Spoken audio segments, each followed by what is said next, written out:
Bueno, estamos de regreso a un punto y contrapunto. Desde hace algunos años se ha discutido lo cara que sale nuestra democracia, carísima.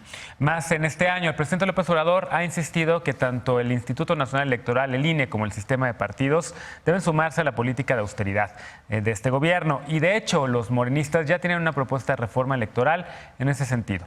Pero el INE dice que reducir prerrogativas orillaría a partidos políticos a buscar dinero donde no queremos que lo busquen, como si no lo buscaran antes ahí, pero bueno, ¿de verdad resultaría tan peligroso reducir costos? Veamos el contexto. Este miércoles el Consejo General del Instituto Nacional Electoral aprobó los 5.239 millones de pesos que los partidos políticos recibirán de financiamiento. Hace unas semanas el presidente López Obrador sugirió que fueran los propios partidos quienes renunciaran al 50% de su presupuesto para alinearse a la política de austeridad de su administración. La dirigente nacional de su partido, Jacob Polemski, escribió en Twitter que podrían renunciar hasta al 75%. Apenas 5 años después de haber obtenido su registro, Morena es el que más dinero recibirá, 1,717,916,000 pesos. Por ley, los partidos pueden renunciar a parte o a todo su financiamiento público previo a que el INE les entregue los recursos. Hace una semana, López Obrador dijo que pediría al secretario de Hacienda acordar con los consejeros del INE y los dirigentes de los partidos una reducción de prerrogativas, pero aún no se ha dado fecha para la reunión. El PRI, que recibirá 896 millones, contrapropuso al presidente conjugar la austeridad con la equidad y reducir 50% el financiamiento, pero fortalecer los mecanismos de financiamiento privado. El PAN no se ha pronunciado al respecto. Este partido,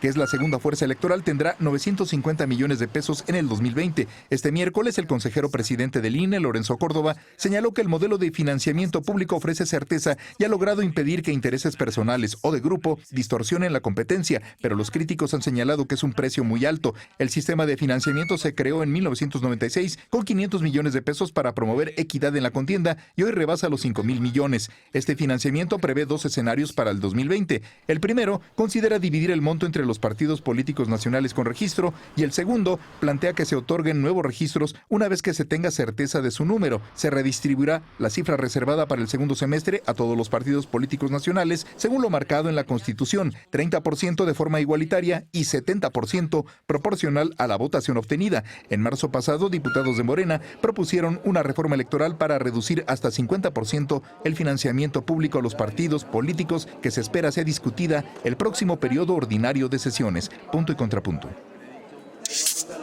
Segundo tema a discutir esta noche, tema que ha estado en la agenda de sociedad civil, tema que ha estado en la agenda de jóvenes que desde hace muchos años han estado pidiendo que le bajen el presupuesto a los partidos políticos y que ahora está la oportunidad. La verdad es que va a ser políticamente correcto que ahora escuchemos primero a los chicos, porque pues, el bloque anterior fueron ustedes las que dominaban el bloque, pero vamos a escucharlos primero a ellos y también, por supuesto, a ustedes. ¿Cómo estás viendo el tema, Encinas? ¿Te parece que es justo lo que dice el presidente, que también los demás partidos le bajen a estas prerrogativas o no? ¿Hay ese temor que tiene el INE? ¿Coincides con ese temor o no? Todos los partidos y todas las fuerzas políticas en su momento han propuesto la reducción del financiamiento de los partidos políticos, pero ha sido de dientes para afuera, porque cuando llega la hora de la verdad, ahí sí se echan para atrás. Yo creo que tendrían que ser consecuentes. Por ejemplo, el PRI también proponía que cuando era mayoría, que se eliminaran los diputados plurinominales, ¿recuerdan? Y ahora, si no tuvieran esa representación proporcional, pues no habría ni siquiera representación del PRI en el Congreso. Entonces, a mí me parece un tanto reaccionario las posturas de los consejeros electorales del INE. Me parece que están muy desprendidos de la realidad con asustándonos de los riesgos, ¿no? Como hablando de una naturalización de los privilegios y del derroche, y con argumentos bastante cínicos como aquel que si no me vas a dar, si no le van a dar a los partidos, pues van a robar. Y más bien habría que comparar lo que sucede en otras latitudes, porque la democracia mexicana es de las más costosas en el mundo. Y la verdad, yo no creo que un modelo de campañas basada en publicidad, en saturar de basura electoral las ciudades, en repletar de espectáculos, pues sea algo que invite a la gente a votar, a reflexionar. Más bien tendríamos que pensar en procesos o modalidades de campaña mucho más efectivas, que se propiciara más el debate y menos el spot, que no fueran un negocio como una forma de transferencia de dinero público a consultorías o espacios privados, y que hubiera realmente una campaña de pedagogía política, de ciudadanía, y no de la espectacularización de la política, que es lo que realmente sale bastante caro. Tenemos modelos de campaña que han demostrado que se puede ganar sin derroches de recursos. La campaña de Kumamoto a través de redes sociales, a través de una estrategia de mucha creatividad, de frescura, o Morena con un despliegue territorial, ¿no? De puerta por puerta, casa por casa, que fue el partido que obtuvo el mayor porcentaje de votos y de los que menos recursos ejerció durante esta campaña. Y la verdad es que a mí no me engañan, yo he militado en partidos políticos, principalmente en el PRD, 10 años, y se puede ver que los partidos políticos terminaron pervirtiendo su vida interna. Y más que un medio para arribar el poder, el partido se convirtió en un fin en sí mismo, como en una agencia de colocación de empleo, en donde se veían derroches de todo tipo, así de todo tipo, y esto es porque se acostumbraron a un tipo de lujos que no corresponde con una democracia, pues que exige más calidad y menos costos. Claro. Martín, le tocó vivir justamente el tema del dinero con una campaña política. Sí, estoy totalmente en desacuerdo con Alejandro. A ver, y a riesgo de ser impopular, pues yo creo que es necesario mantenerle el financiamiento, sobre todo público, porque ya están insinuando que si no es público, entonces vamos a subir el financiamiento privado, y ahí sí estoy totalmente en contra. Pero yo también. Luego Claro que yo también. el argumento dicen, bueno, es que si le bajamos el financiamiento público, no es cierto que van a recibir menos dinero del narcotráfico, no es cierto que van a pedir menos dinero bajo la mesa. Yo creo que no es cierto, pero mitiga un poco. ¿No? Mitiga un poco que tú sepas como candidato que tiene ciertas prerrogativas y que el partido puede costear. Hay mucha literatura académica sobre esto, sobre todo en Estados Unidos.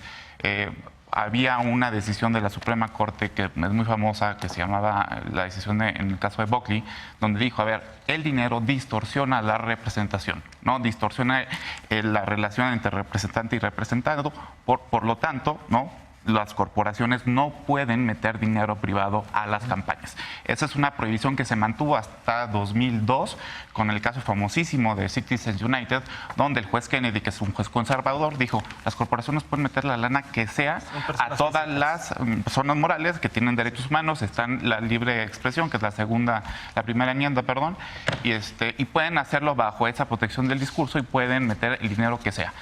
Años después, no es casual que tengamos a Trump, ¿no? ¿Por qué? Y en el New York Times hay un artículo buenísimo, como vas viendo cómo se están encareciendo las campañas. Y el problema es que son las corporaciones, los entes privados, los que tienen muchísimo más voz y muchísimo más peso. Y si el principio fundamental de la democracia es a cada persona un voto, entonces si una persona moral tiene mucho más dinero, entonces distorsiona el discurso público, porque el espacio público es limitado. Esto del mercado de las ideas, de que las personas pueden distinguir qué es verdadero y falso, etcétera, no es cierto. Entonces, creo que estamos a punto de llevar a eso, ¿no? Este discurso de austeridad, estoy de acuerdo, pero yo creo que lo que deberíamos exigir es transparencia. Si cada uno sabemos de dónde viene el dinero y en qué se lo gasta, no estaríamos pidiendo esto. Entonces, a lo mejor sí vamos a hacer un recorte razonable, a lo mejor cambiamos la fórmula de 70-30 por 50 o 60-40, pero quitarle el financiamiento público, reducirlo, se me hace muy peligroso. Creo que ahí hay una tergiversación de mi argumento por parte de Martín, que insinúa que el hecho de reducir el financiamiento público implicaría que cambiáramos de un modelo a un financiamiento predominantemente privado, a lo cual yo me opongo tajantemente. Más bien estoy hablando de que haya campañas mucho más democráticas, en el sentido de que se propicien los debates públicos, que los medios de comunicación abran sus espacios, aprovechar las nuevas tecnologías que abaratan muchísimo los costos y dejar de estar imprimiendo utilitarios, que el termo, que es en lo que más se gasta. Más bien pensar una campaña al aire y a ras de tierra recorriendo el país, más bien que en vez de estar gastando en consultorías, los candidatos se pongan a recorrer el país y a visitar todos los pueblos, rancherías, comunidades, etcétera. ¿Dónde estás posicionada, Estefanía? Pues yo, en lo que decía Alejandro, un poco en el sentido de replantearnos cómo hacemos campaña. Pensar en que habríamos que entender la democracia de México de manera distinta a raíz de una campaña electoral tan importante como la del 2018 y una elección tan importante y diferente. Tendríamos que pensarnos en cómo percibimos los partidos y cómo se hace.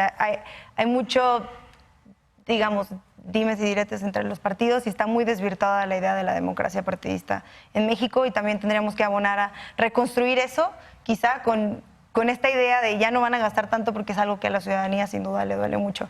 Esta propuesta, al contrario de la que Kumamoto había hecho de sin voto no hay dinero, es distinta porque la de Kumamoto incluso se planteaba una relación menos equitativa entre los partidos, porque claro, el que tenía más votos tenía más dinero, pero además sí tenía pensado una idea de financiamiento privado.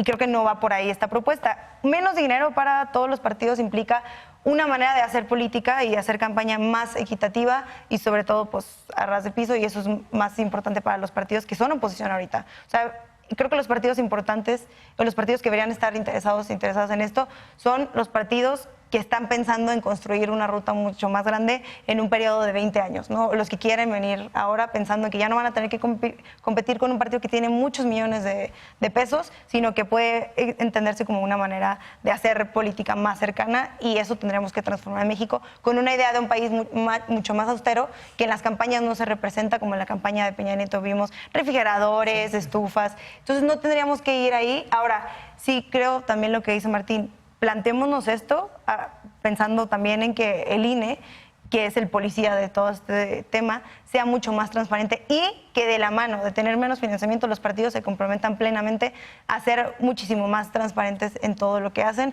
y que a la ciudadanía le estén rendiendo cuentas de dónde está el dinero y cómo se gasta elección con elección. Es algo que creo que al INE le ha faltado, y el INE también tendría que remodelarse en todos los sentidos. La auditoría del INE Entonces, es bastante buena. yo creo que, bueno, La auditoría en exigirle a los partidos, en exigirle a los partidos esta manera de rendir cuentas, que creo que es lo que hace falta. Pensémonos, este tema del dinero y de recortar va mucho más allá de solo quitarles dinero a los partidos, sino de entender la democracia de otra manera.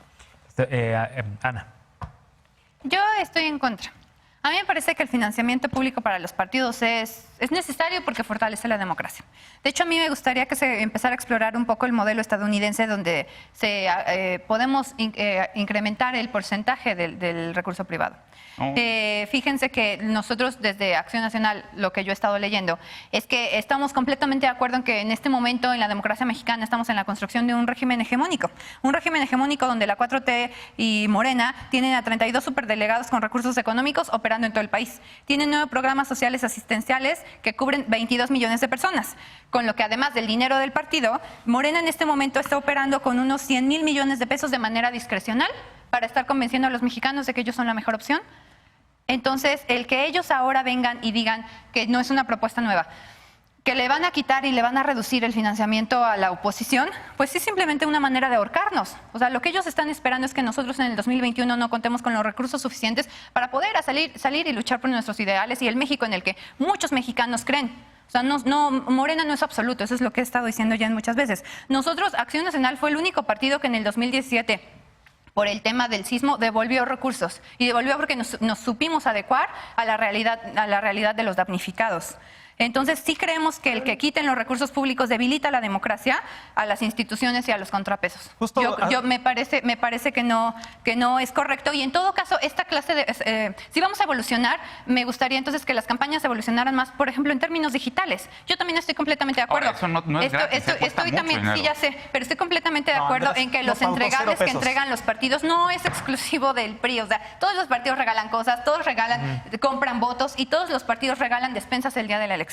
Ahora, lo digital sí cuesta, ¿eh? Cuesta mucho menos, pero hacer videos, por supuesto que cuesta, buenos pero videos, se le invierte mucho, o sea, porque gracias a Facebook, por ejemplo, se puede llegar a mucho más porcentaje con muchísimo menos. Pero hay gente que no pauta. Digo, Ricardo Naya tiró dinero pautando. Exacto. ¿Y de qué le sirvió? Nada más una aclaración. Hacia donde no hay que voltear es hacia Estados Unidos, en donde precisamente como es un modelo absolutamente predominante del financiamiento privado, las corporaciones tienen un peso abrumador en la decisión. Ellos también tienen derecho a participar. ¿Por qué no? Y explicar que el financiamiento público apoyaron al presidente para llegar en este momento. No, porque tienen más voz que tú. Claro, o sea, eso ya pero también son ciudadanos que merecen ser escuchados. Miren, es una postura en la que ustedes no creen, pero muchos otros modelos. A ver, último comentario, Martín, y nos vamos a la pausa. No, es que, o sea, si le das más peso a la gente que tiene más dinero, entonces vota el dinero, no vota una persona. Y son los intereses muy concretos. Y ellos también representan a mexicanos y a ciudadanos. Bueno, nada más como, perdón, pero un poquitito de Estados Unidos. John McCain hizo de su vida política, trató de hacer una reforma electoral para tratar de quitarle dinero a los partidos políticos, porque están enviciados de dinero en la democracia de Estados Unidos, que les cuesta miles de millones de dólares cada vez más, y por eso en efecto Donald Trump pudo ser presidente. Vean la película de Vice de Dick Cheney, la historia de está muy buena. El dinero no representa la mayoría. Vamos a una pausa. Regresamos con el último tema de la noche, que es armas ilegales desde Estados Unidos, cómo las va a poder controlar la 4T o no podrá hacerlo. Con ese tema regresamos, no te vayas, esto es Sin Filtro. Punto y contrapunto.